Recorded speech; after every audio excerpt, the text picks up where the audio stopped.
Sainte Jeanne Jugan. 1792-1879.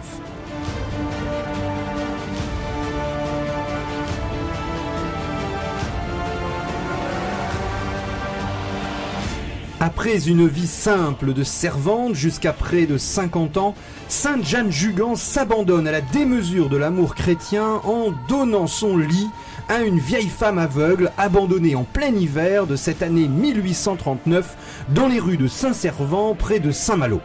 « Regardez le pauvre avec compassion, disait-elle, et Jésus vous regardera avec bonté à votre dernier jour. » Ce regard de compassion sur les personnes âgées, puisé dans sa profonde communion avec Dieu, Sainte Jeanne Jugan l'a porté à travers son service joyeux et désintéressé, exercé avec douceur et humilité du cœur, se voulant elle-même pauvre parmi les pauvres. Sainte Jeanne Jugan, nous explique le pape Benoît XVI lors de sa canonisation en 2009, a vécu le mystère d'amour en acceptant en paix l'obscurité et le dépouillement jusqu'à sa mort.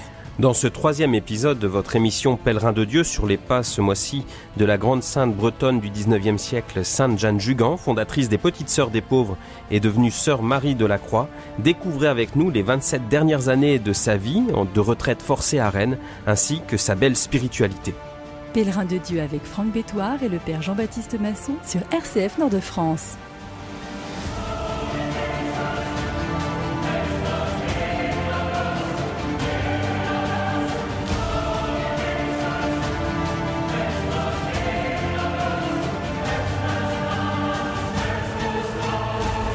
Un personnage exceptionnel, Sainte Jeanne Jugan, qui, par sa bonté, sa démesure d'amour, d'accueil des plus fragiles et notamment des personnes âgées, a permis à une congrégation de s'édifier à partir de rien au milieu du 19e siècle. Et souvent, on considère que les saints sont des personnes qui survolent la vie sans problème. Eh bien, c'est absolument faux. Sainte Jeanne Jugan va se voir retirer son œuvre, ce qui est tout à fait pour l'humilité, il y a pas plus fort que l'humiliation, c'est-à-dire un prêtre, l'abbé Le Pailleur, va réorganiser la congrégation et puis déplacer Sainte Jeanne Jugan à Rennes dans la maison mère. Son nom de religion à Sainte Jeanne Jugan, c'est Sœur Marie de la Croix, qui récapitule sa spiritualité puisqu'elle va connaître des dernières années difficiles. Elle est sœur, elle est petite sœur des aînés et elle a dû s'en éloigner, s'en arracher par obéissance. 4 années après la naissance de l'œuvre, au tout début, à la fin de 1843, Sainte Jeanne est injustement déposée de sa charge de supérieure. Elle va être supérieure que tout au début. Alors elle reste quêteuse, elle est donc proche de la vie des maisons qui se fondent, on l'a évoqué dans la précédente émission. Elle sillonne les routes en Bretagne et de plus en plus loin, mais soudain on lui retire cette quête, cette capacité qu'elle avait à franchir tous les obstacles en faisant du porte-à-porte, en recevant des gifles, en refusant, en se voyant quelquefois rabrouée par des personnes qui ne voulaient pas donner aux pauvres, aux miséreux, et donc elle est renvoyée à la maison mère sans aucune charge précise. Nous sommes à Rennes, nous sommes en 1852, elle a 60 ans. À la tour de Saint-Joseph, nous sommes à Saint-Pern en Ille-et-Vilaine. À partir de 1856, elle va passer les 23 dernières années de sa vie cachée au milieu des novices et postulantes. C'est une véritable descente dans l'anonymat, en dépit de la célébrité dont elle avait joui un moment dans les médias de l'époque. Dans la précédente émission, on avait vu qu'elle avait reçu un prix à l'Académie française. Louis Veuillot, le responsable du grand journal de l'Église, l'Univers, avait fait un article, s'était déplacé pour venir la voir, et finalement les nouvelles petites sœurs qui rentrent dans cette congrégation de plusieurs centaines de sœurs ne savent même plus quelle est leur fondatrice. C'est tout à fait incroyable, de son vivant même. Et au début, elle est chargée de diriger le travail manuel des postulantes, qui sont fort nombreuses, 64 notamment en 1853, où finalement elle va avoir la joie d'une reconnaissance pontificale, puisque le 9 juillet 1854, le pape Pie IX approuve la congrégation des Petites Sœurs des Pauvres, joie profonde pour la foi de Sainte Jeanne Jugan qui voit cette œuvre se développer, mais finalement sans elle. Alors donc Jeanne avait tout pour s'enfoncer dans la tristesse, et pourtant cette partie de sa vie, ces 27 ans de retraite, sont en quelque sorte la plus belle partie, la partie où va fleurir le désert. Alors sans doute un des passages qui a pu l'inspirer, c'est dans l'évangile de Saint Luc, quand il parle de Jésus, on parlait de lui de plus en plus, de grandes foules accouraient pour l'entendre et se faire guérir de leur maladie. Mais lui se retirait dans les endroits déserts et il priait. Alors elle va faire sienne en quelque sorte ce passage de Jésus de la notoriété grand public au retrait dans la prière, et peut-être que ça avait échappé à l'abbé Le Payeur, mais finalement en la retirant, eh bien il lui a offert en quelque sorte un terrain privilégié où elle a continué à exercer son charisme de fondatrice sans bruit et même à son propre insu, mais de la façon la plus belle et la plus profonde. Donc comme de la même façon que les fondations sont toujours les parties invisibles et cachées, et qu'elles sont pourtant les parties les plus essentielles, eh bien elle-même enfoncée dans le sol en quelque sorte, par sa qualité de vie, son rayonnement, elle va profondément inscrire le charisme des petites sœurs des pauvres au sein des novices auprès desquels elle est reléguée. Alors, dans ce temps, eh bien, les novices, que peuvent-elles voir? Elles voient une âme qui est d'abord consacrée à la prière, qui a offert ça de façon aussi. Il y a certainement eu un très grand combat. Une des novices qui se rend compte que c'était Jeanne la vraie fondatrice, eh bien, s'en étonne auprès d'elle, et Jeanne lui répond simplement: profitez bien de votre noviciat, soyez fervente, fidèle à votre sainte règle. Puis elle agita: vous ne saurez jamais ce qu'elle a coûté. Voilà, ce qu'elle a coûté. Et donc on voit que Jeanne, intérieurement, elle a dû mener un grand combat qui est resté caché dans son cœur, et ce qu'elle dégage, c'est une grande joie. Un jour, à l'approche de Noël, eh bien, elle rencontre un groupe de novices, et puis spontanément, elle se met à chanter cette chanson qu'on connaît très bien encore aujourd'hui: Il est né le divin enfant, joué au bois, résonnait musette. Et les novices sont stupéfaits de la joie et de la douceur qui rayonne en elle, et c'est ce qu'elle irradiait au sein des novices.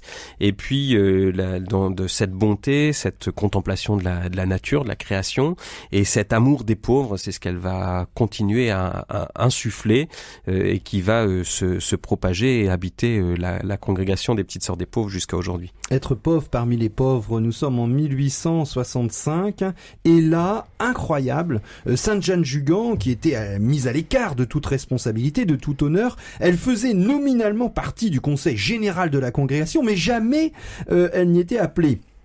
Et un jour, une seule fois, on l'invite à participer à une délibération. Alors elle vient, on a gardé sa signature, c'était le 19 juin 1865. Un problème se pose pour la vie de l'Institut, une question qui met en cause l'essentiel de la vocation des petites sœurs, l'exigence de la pauvreté. Alors dès le départ, on voulait vivre pauvre avec les pauvres et dépendre entièrement avec eux de la charité. C'est cette quête incessante initiée par Sainte Jeanne Jugan. Donc on avait exclu toute source fixe de revenus, comme par exemple des loyers ou bien alors des rentes. La seule propriété était celle des bâtiments d'habitation qui assuraient indépendance et sécurité. Mais en réalité, aucun texte ne précisait cette option. Et là, en 1865, un legs de 4000 francs sous forme de rente est donné en faveur de la congrégation. Et alors là, on se pose la question, est-ce qu'on l'accepte? Et là, on demande l'avis de Sainte Jeanne Jugan. Je vous rappelle qu'on est en plein dans la deuxième moitié du 19e siècle, où c'est l'essor du capitalisme naissant, les grandes banques françaises voient le jour, on a inventé le carnet de chèques, et on commence à parler que de profit. Et alors là, il y a 4000 francs pour pouvoir donner, pour pouvoir accueillir de plus de personnes âgées, et le conseil général s'assemble, on convoque sœur Marie de la Croix, Sainte Jeanne Jugan, elle est très surprise, effrayée, elle dit qu'elle est ignorante, mais elle obéit, et elle explique clairement son avis: il faut continuer à ne pas accepter de revenus fixes, à dépendre uniquement de la charité, et c'est cette orientation qui est adoptée. Il y a une circulaire qui est envoyée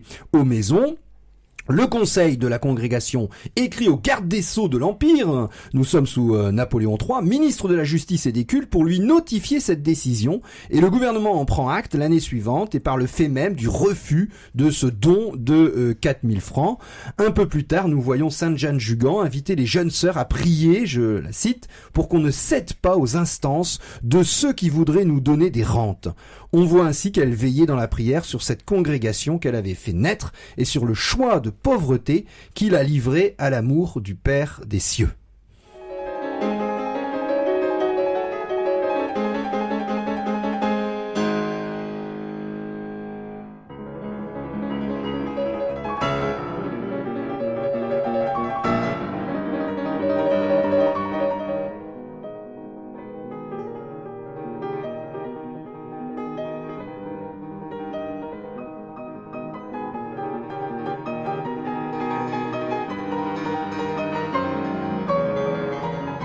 Pèlerin de Dieu avec Franck Bétoir et le Père Jean-Baptiste Masson sur RCF Nord-de-France.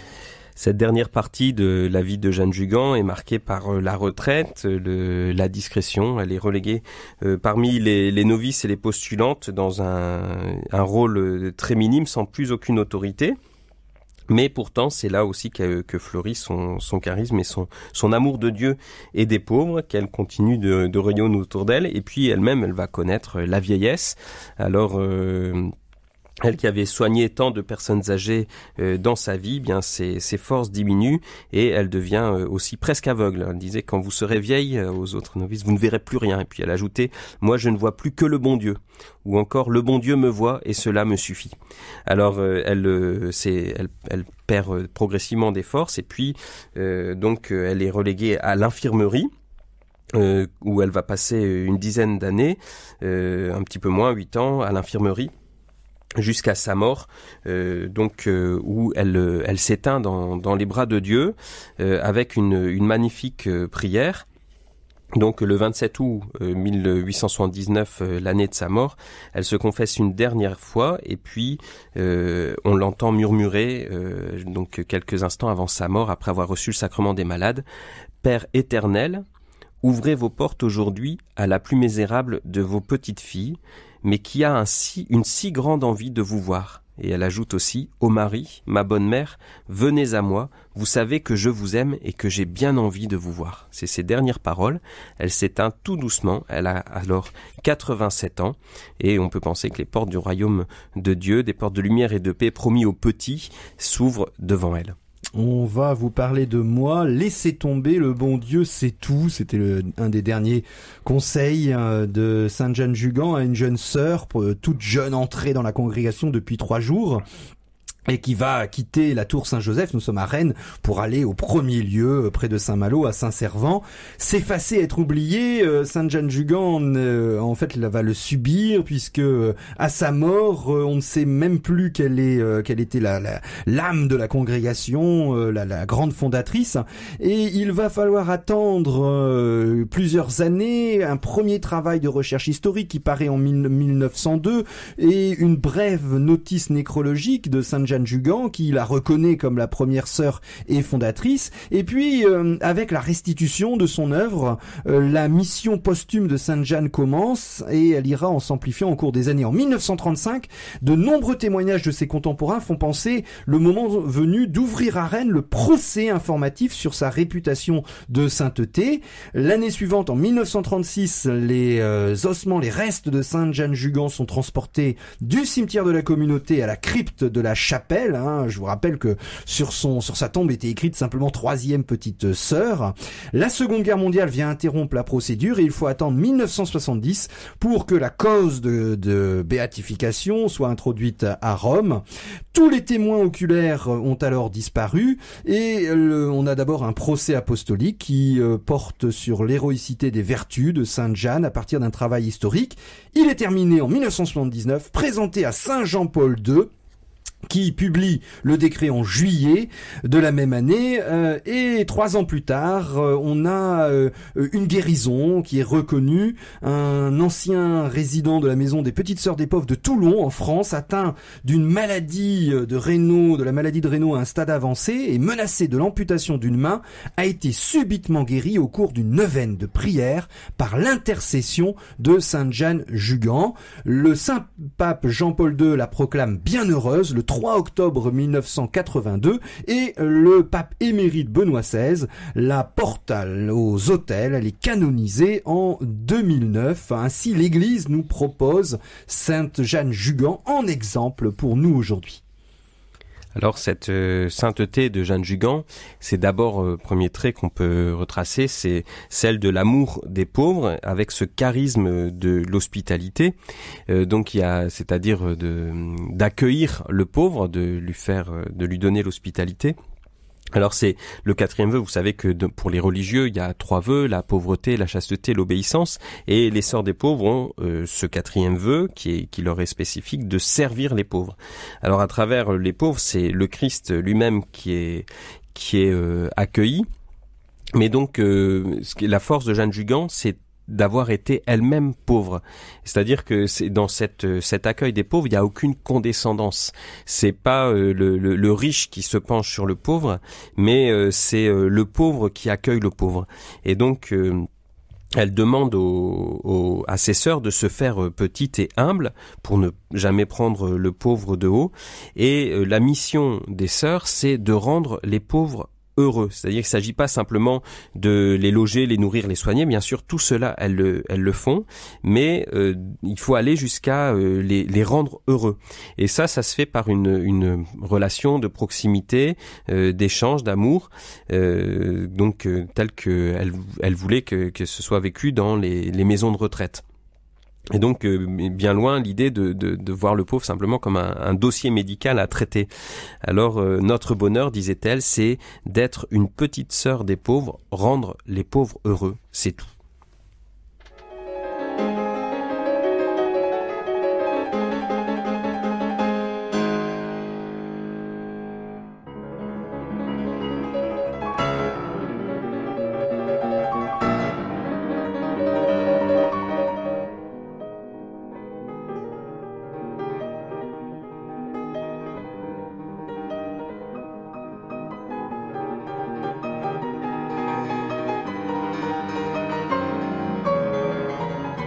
Pèlerin de Dieu avec Franck Bétoir et le Père Jean-Baptiste Masson sur RCF Nord-de-France. Sainte Jeanne Jugan, cette grande sainte bretonne du 19e siècle, fondatrice des Petites Sœurs des Pauvres, qui a passé toute sa vie dans le service des personnes âgées, qui a permis l'éclosion de cette immense congrégation de plusieurs centaines de sœurs, où elle expliquait son vœu d'hospitalité, le 4e vœu des sœurs, servir les pauvres, en étant elle-même pauvre. Ils avaient abandonné toutes les rentes et puis tous les profits même qui pouvaient être utilisés pour l'accueil des personnes âgées.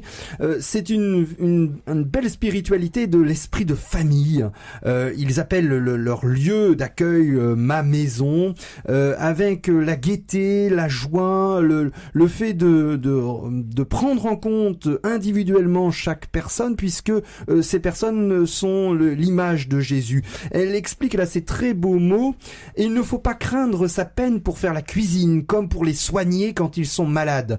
Et ces paroles aujourd'hui, où on parle de pas mal d'euthanasie, où on parle de difficultés pour s'occuper des personnes en fin de vie, ont une grande résonance. Être comme une mère pour ceux qui sont reconnaissants et pour ceux qui ne savent pas reconnaître tout ce que vous faites pour eux. Dites en vous-même: c'est pour vous, mon Jésus.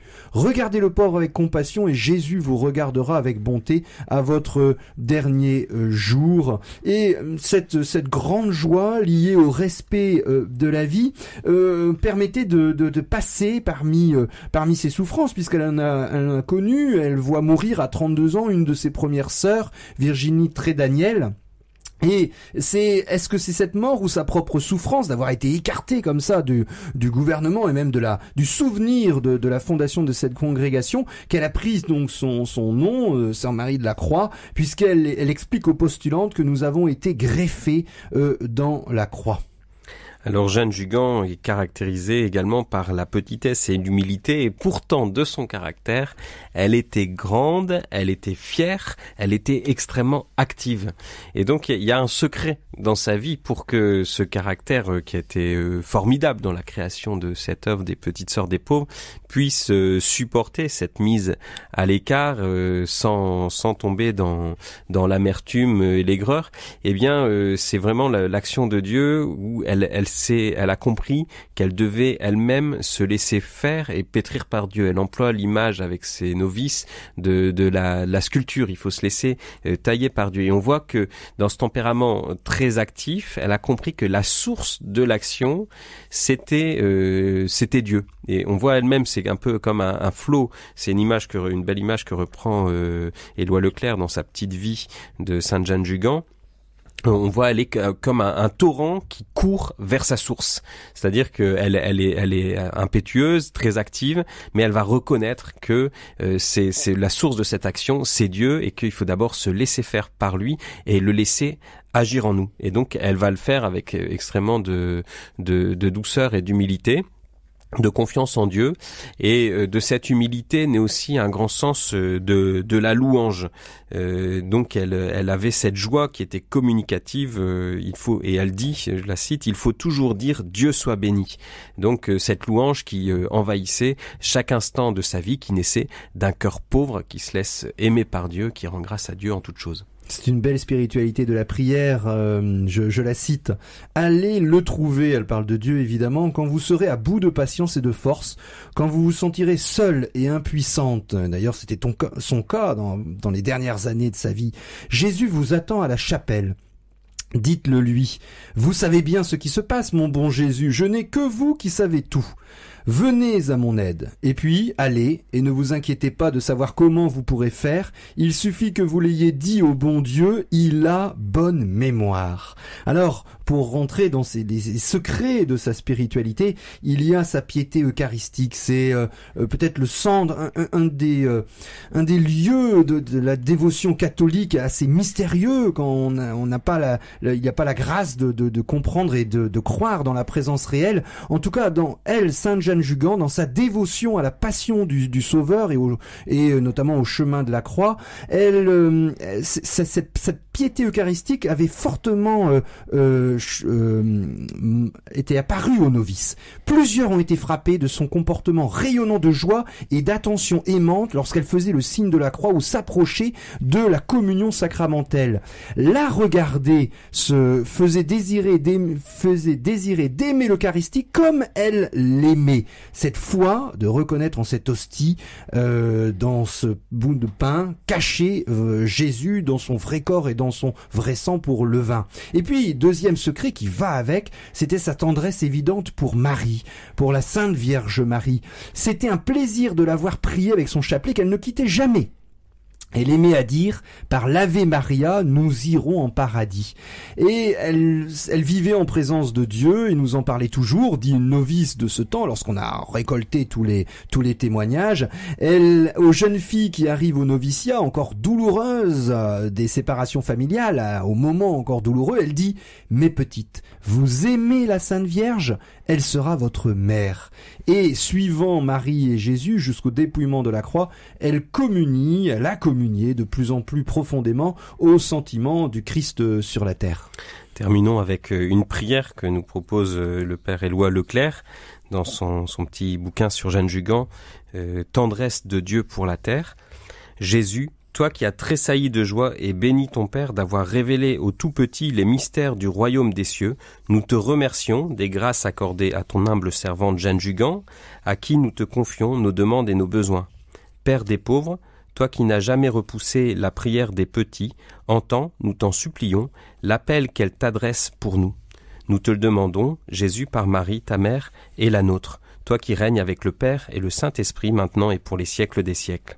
Alors, c'est cet esprit qui continue encore aujourd'hui d'animer les quelques 260 communautés nées de Jeanne Jugan répandues en 30 pays à travers le monde.